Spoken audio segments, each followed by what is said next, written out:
Hello! Welcome to Unicorn Princess Tarot. So, ito yung reading natin for Gemini. Astrological reading ito for September 2024. Please note na i-check mo yung iyong rising sign, sun sign, and moon sign. Especially yung rising sign mo dahil maaaring yung messages para sa'yo ay naandyan. But anyway, you can also check your sun sign and moon sign dahil maaaring may message din sa'yo para dyan. So let's start. This is for the month of September. Okay. September. On September 1, meron tayong Uranus na nagkakaroon ng retrograde. Ayan, sa sign ng Taurus at 27 degree, nagsisimula mag-retrograde si Uranus. So, ano maaaring maging effect sa'yo nito, Gemini?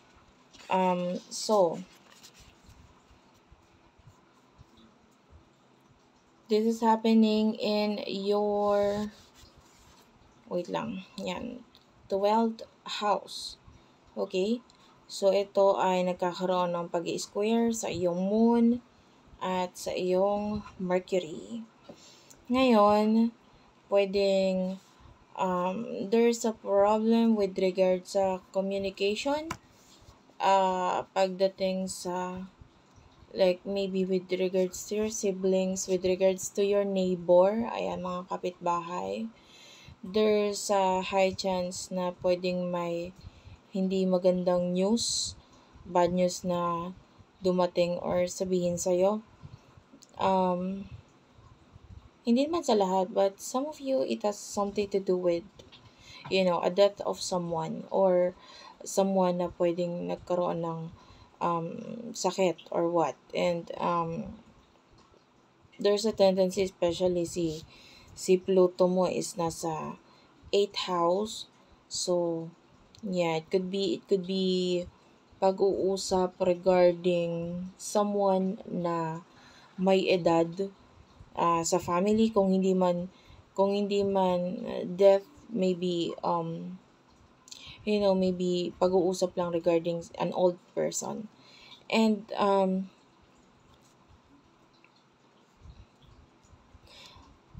so there's these big changes na pwedeng mangyari during this time may kinalaman doon sa mga nabanggit mo, or maybe with regards to your kapatid mismo.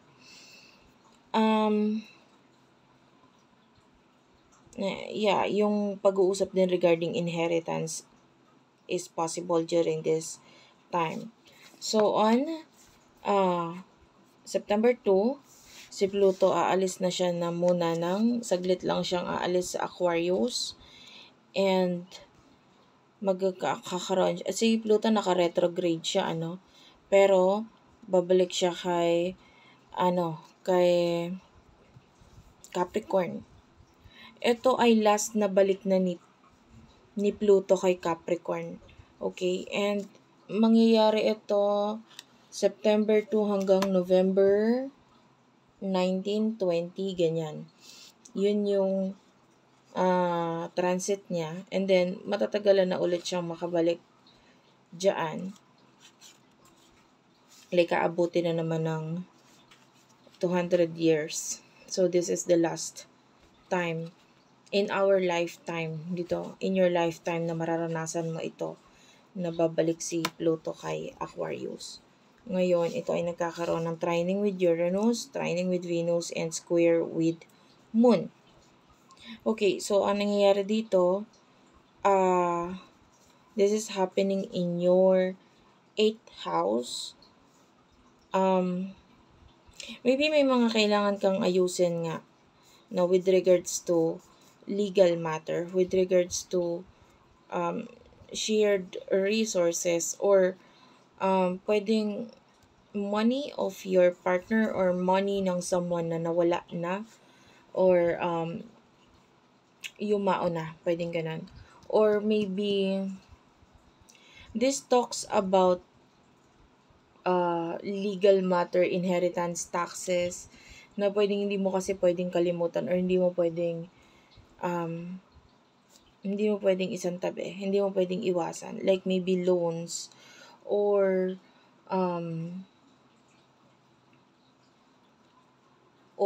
kautangan na pwedeng kailangan mong harapin during this time. And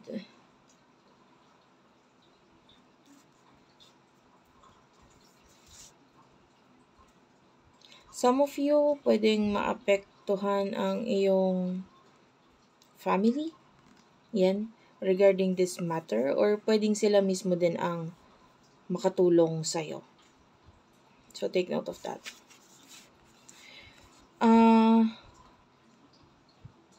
New moon is happening on dito sa Virgo, no? 11 degree on September 3, 2024. At exactly 9:55 ng umaga. So, itong si new moon, wait lang guys. Okay, sorry about that. Anyway, asan na tayo? September 3, ayan, nagkakaroon ng new moon in Virgo, 11 degree. So, ito ay nangyayari sa iyong third house. So, there's, you can check your, rising sign, yung moon sign mo din, kung nasaan siya. Kasi it's in 11 degree Virgo. Yung iba, ang papatakan niya is like third house, yung iba is fourth house. Anyway, there could be a new communication or someone new na pwedeng magkaroon ng like communication sa inyo, maybe new friends or new member of the family. High chance din yan. Kasi we do have here conjunction with the sun. And kaya lang nagkakaroon ito ng opposition with the Saturn. Maybe yung iba sa inyo may mga gusto kang gawain na may kinalaman sa iyong family, or maybe may gusto kang kausapin na may kinalaman sa iyong siblings or neighbors, or gusto ninyong simulan. Or it could be with regards to your family, yung iba, And pwedeng hindi mo magawa ito kasi may restrictions or may kailangan kang gawin with regards to your work, with regards to your career. So, pwedeng kung ano man ito, maybe an invitation para sa iba. And then, pwedeng hindi mo magawang simulan. Yung iba naman, kung hindi yung pamilya mismo, maybe may kinalaman sa home na gusto mong simulan, kaya lang hindi mo magawang simulan because of maybe your work, your career.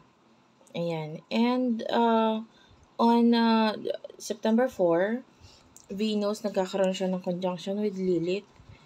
And ito naman, nangyayari ito sa iyong 5th house. Exact conjunction siya, 7 degree.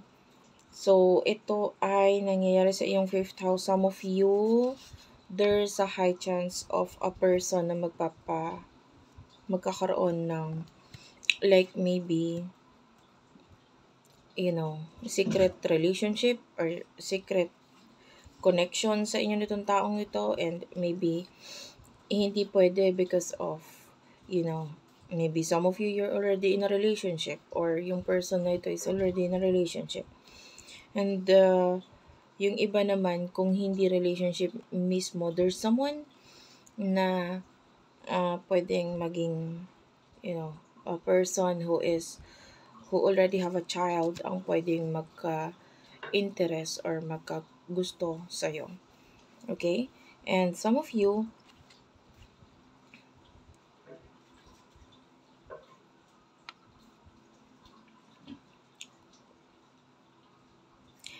there's a new hobby na pwedeng magustuhan mo or ma-discover mo. Or kung hindi ikaw, maybe your child, kaya lang this is something na pwedeng hindi nakasanayan, or maybe a hobby na pwedeng hindi pwedeng hindi pwede sa religion nyo, or maybe your family is against this, or masyadong conservative si family mo for this, or maybe your work, pwedeng hindi siya yung tipo ng hobby na pwedeng hindi siya basta-basta pwedeng sabihin or malaman ng iba. Okay? Kasi pwedeng ikaw ay ma-judge or what. Anyway, on September 5, meron tayo ditong Mars, papasok siya sa Cancer, and it is happening in your first house. So, yung iba sa inyo, there's a lot of actions na gagawin mo with regards to yourself na pwedeng may kinalaman sa ano ba yung nararamdaman mo talaga? Ano ba talaga yung gusto mong gawain sa buhay mo? Like, this is you na pwedeng nare-realize mo sa sarili mo na gusto mo to, kahit bawal, kahit ayaw nila, kahit masama, or maraming kumokontra, nakikita natin na pinupush mo pa rin, pinupurso mo pa rin. Okay? Because what's important here is your emotions. And,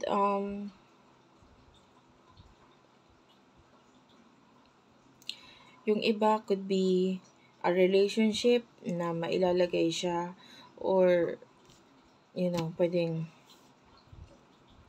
magkaroon ng next level of commitment kasi you feel like this is your soulmate, this is your twin flame, some of you. Pwedeng maramdaman mo yan. And because of this, especially yung Uranus mo is in 12th house, so a lot of big changes pagdating sa spirituality. So yung iba sa inyo, could be a connection na okay, kahit mali, kahit magkaiba kami ng religion, sige na lang, i-push ko na lang itong connection namin because feeling ko siya talaga.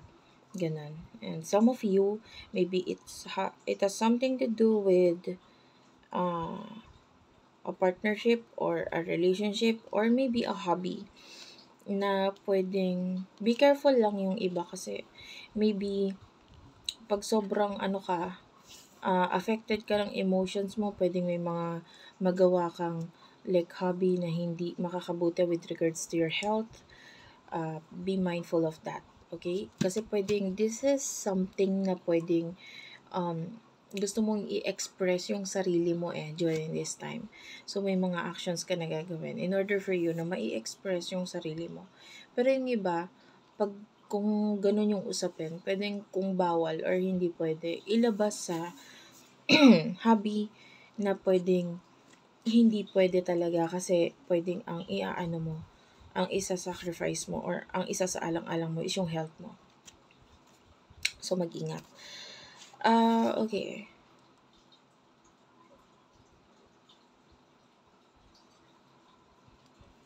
So, next is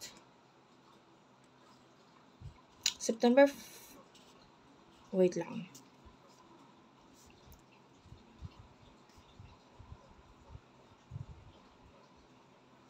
Okay.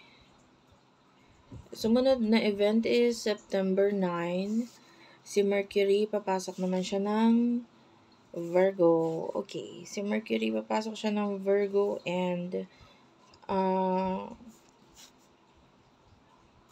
this is happening in your 3rd house. So,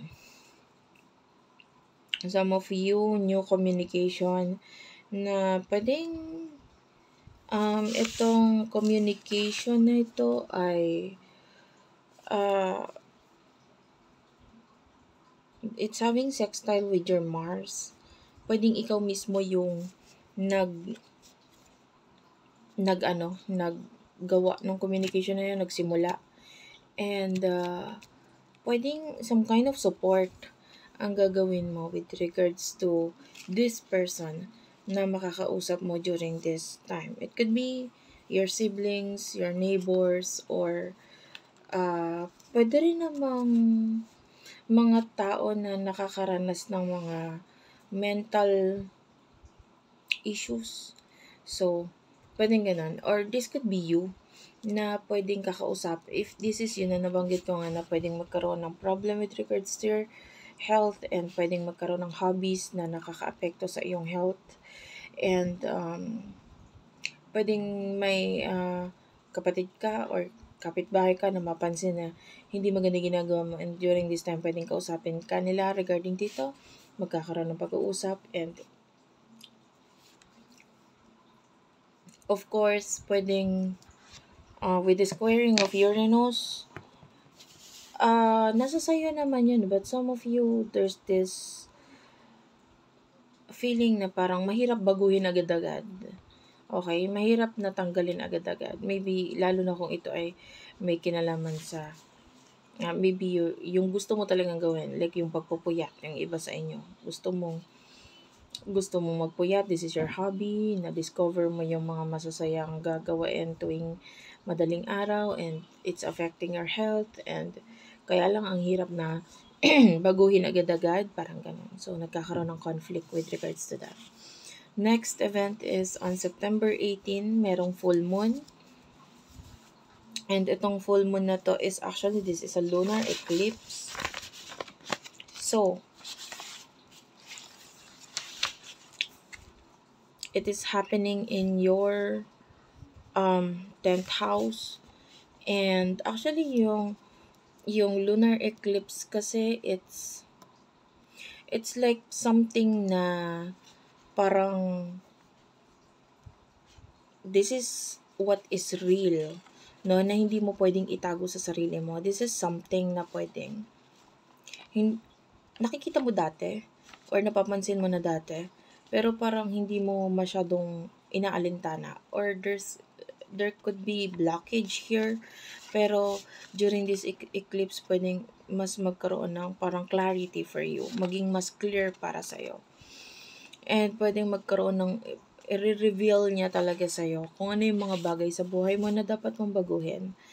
And pwedeng you need to let go of something, because full moon has something to do with an ending. And maybe medyo mahirap na hindi yung parang masakit or mahirap para sa'yo na tapusin, but it's necessary. Kailangan siya para magkaroon ng changes, para magkaroon ng new beginnings para sa'yo. And it is happening in your 10th house. So some of you, it has something to do with your career, with your status. Diba? Pwedeng some of you, kailangan mong i-end yung isang bagay na pwedeng nagbibigay sa'yo ng limitations. Or sila ito, yung career mo, sila na mismo ang magsasabi sa'yo na itigil mo na yan, tama na yan, tapusin mo na yan. Whatever this is na nakaka-apekto with your career, pwedeng this full moon or this lunar eclipse, ma-realize mo or ma-experience, maramdaman mo, ma-experience mo na hindi na talaga pwede. Kailangan na talagang i-stop ito. Especially that yung Jupiter mo is having square with this eclipse. No, so ibig sabihin, pwedeng hindi ka nagkakaroon ng growth. Sa halip na magkaroon ka ng mas maging maayos, maging mas productive, mas mahaba na tulog at time sa sarili mo, pagmamahal sa sarili mo, sa health mo, pwedeng naapektuhan. So, during this full moon, pwedeng may mga pagbabawas na gagawain with regards to your work or your career. Pwedeng kung marami kang career, one of your career kailangan na i-stop or hindi mo masyadong pagtutuunan ng pansin kasi you need to focus on your health. Hindi pwede kasi naaapektuhan ang aking health. Nagkakaroon ako ng yung iba pwedeng, especially your Jupiter is in your first house, so high chance ang pag overweight, pagtaba during this time. So maging maingat, especially na yung pagkain mo pwedeng naaapektuhan, like nagkakaroon ng pag-i-stress eating, etc. Okay? And pwedeng yung family mo, pwedeng yun, yung family mo mismo, sila ang gigising sa'yo, magsasabi sa'yo, tama na yan, stop mo na yan, or wag mong gawin yan. Or maybe if it has something to do with your career, pwedeng your family will tell you what to do, or sasabihin sa'yo na, wag kang masyadong mag-focus dyan, dito ka mag-focus, like, maybe this is because ito yung mas makakabuti para sa'yo and nakikita yun ng family mo. Okay. On September 18, no, actually, na tayo, September 22, si Sun, papasok siya ng Libra. It is happening in your 4th house. Some of you,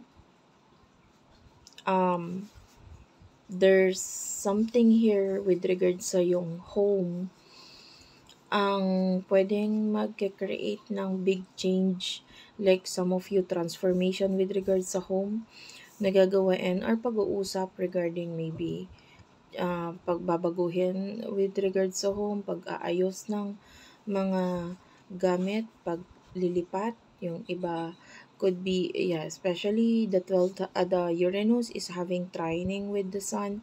So during this time, pwedeng may mga pag-uusapan regarding home improvements. And yung iba pwedeng paglipat, paglayo, or paglipat ng tahanan. Your Pluto is currently transiting your 8th house. So yung iba sa inyo pwedeng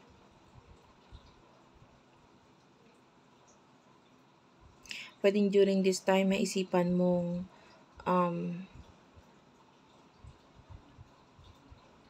pag-usapan itong finances ng partner mo, or maybe it has something to do with tax or loan na pwedeng during this time, ito yung highlights na parang kailangan nating lumipat para mas makatipid tayo, yung mga ganun ba.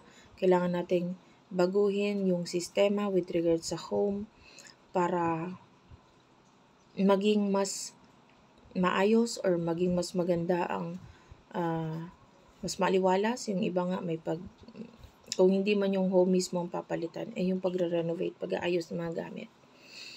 And also with the Mercury having conjunction with the Sun, some of you pwedeng may mga sisimulang business or ibabalik because Uranus is having retrograde, so pwedeng mga ibabalik and also Pluto is having retrograde with the planet of within your 8th house, so pwedeng maybe may mga business na ibabalik or sisimulan within the home. And yan, lalo na yung Uranus and yung Moon during this time is magkasama din siya sa 12th house, so maybe big change with regards to your home. And sumunod naman, high chance din na may ka-communicate ka na, kung hindi man father, it could be your mother or women in your life. Or someone na siya yung mas nasusunod sa iyo. Okay, next event is on September 23, Venus, papasok naman siya ng Scorpio, and it's squaring Pluto. So, itong Venus na ito ay nangyayari sa iyong 5th house. So, some of you,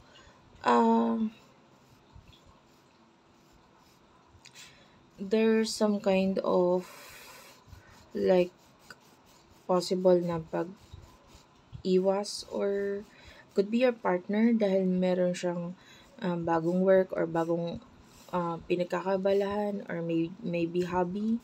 Pwedeng hindi na kayo masyadong magkaroon ng intimate moment together, like pwedeng mabawasan yon, or maybe with regards sa money, hindi kanya masyadong bibigyan or kulang yung ipoprovide niya para sa'yo, and it is because pwedeng meron siyang mga itinatago. Kung hindi man yung itinatago mismo, pwedeng has something to do with the child. So, pwedeng mga gastos regarding a child. That's why pwedeng maapektuhan yung mga ibibigay niya na finances sa'yo. And some of you,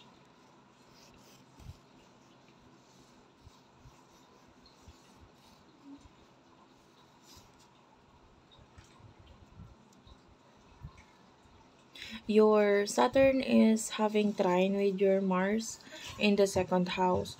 So, pwedeng, um, kung hindi man yung career mismo or yung work mismo, this could be you na pwedeng magkakaroon ng limitasyon pagdating sa mga gusto mong gastusin because of medyo paghihigpit ng sinturon or hindi mo na gagastos because sa kakulangan or hindi, yeah, I'm feeling like, lalo na kung yung partner mo or yung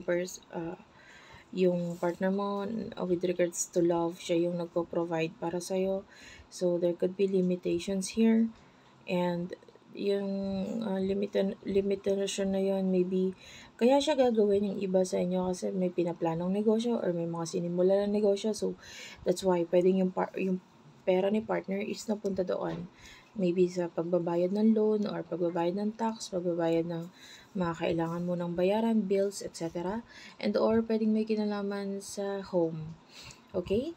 So, on Mercury, on September 26, si Mercury, papasok naman siya ng Libra. So, yung pagpasok ni Mercury dito, pwedeng, there could be a conversation regarding sa mga dapat baguhin, and maybe conversation, or maybe your child is going to talk to you or you going to talk to your child kung ano man yung mga dapat i-end or tapusin ng child na ito. Maybe activities na hindi nakakatulong para sa kanya, or maybe some of you, whatever this thing is hidden or nakatago or secrets, pwedeng ma-reveal during this time. And pwedeng nandun yung maayos na pag-uusap kung anong dapat gawain. Especially it's in Libra, may partnership, may one-on-one talk, conversation na pwedeng kailangan nating gawain ito kasi ito ay hindi na nakakatulong para sa lahat, hindi na nakakatulong para sa'yo. Parang mga ganong klaseng usapan. And maybe it has something to do with, the Lilith is currently in your 5th house. So maybe something na ginagawa ng children or a child na pwedeng it's kind of like rebellious or hindi talaga siya pwedeng pahintulutan. If if this has something to do with some of you, may kinalaman yung, especially if you're dealing with a teenage child. So, this is something na hindi pwedeng ituloy-tuloy dahil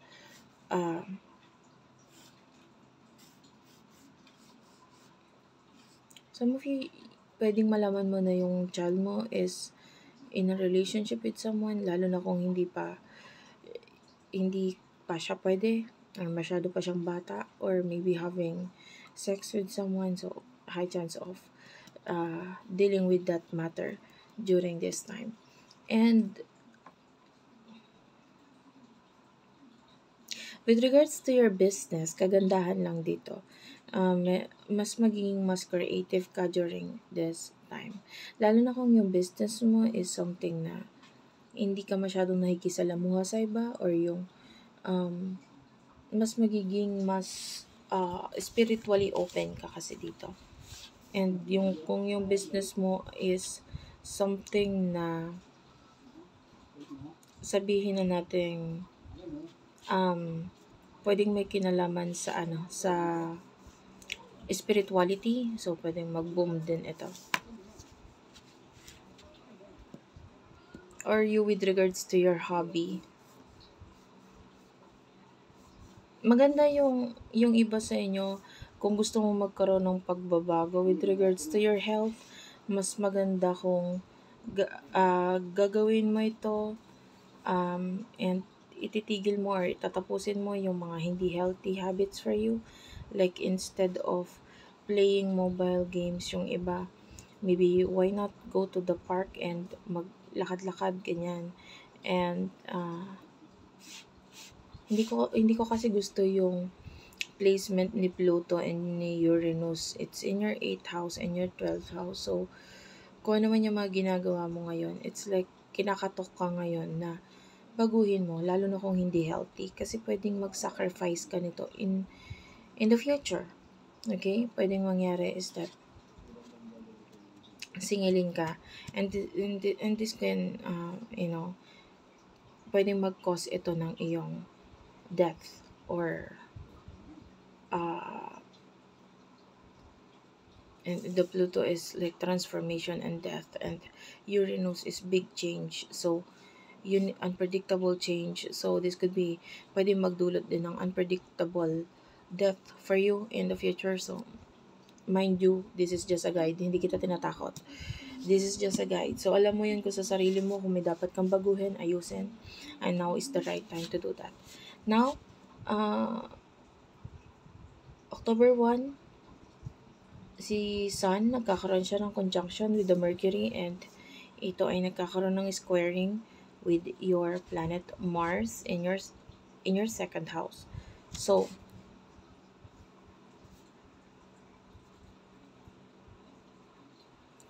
during this time, I can see high chance ng pag-aaway dito with regards to someone na parang could be a leader or a boss or maybe a father or kung sino man itong like being a father to you or someone who is in authority. There's a high chance of pag-aaway dyan, especially at home.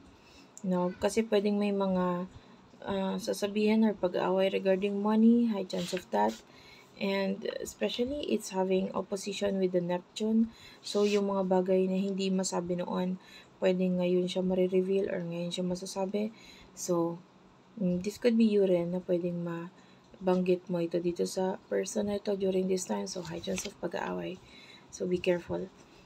Especially, yung Uranus mo kasi is in 12th house. So, it's the house of karma. It's the house of whatever is ending in your life. During this time, high chance of ending. So, be careful.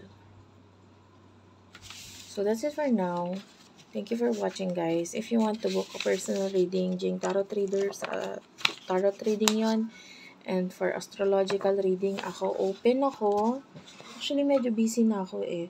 Pero, pag hindi ako masyadong busy and may time ako, magre-reply ako doon sa nagme-message sa akin sa email sa virgophilippines@gmail.com. Pag open na ulit akong tumanggap, doon ako magre-reply. So, mag-message ka na lang doon. And once na mag-reply ako, ibig sabihin, open ako, pwede kitang isama sa line-up. Pag hindi ko pa sinasagot, either puno pa yung line-up or I'm very busy at this moment, hindi pa ako maka-accept ng readings. So anyway, thank you for watching, guys. I love you all, and bye-bye.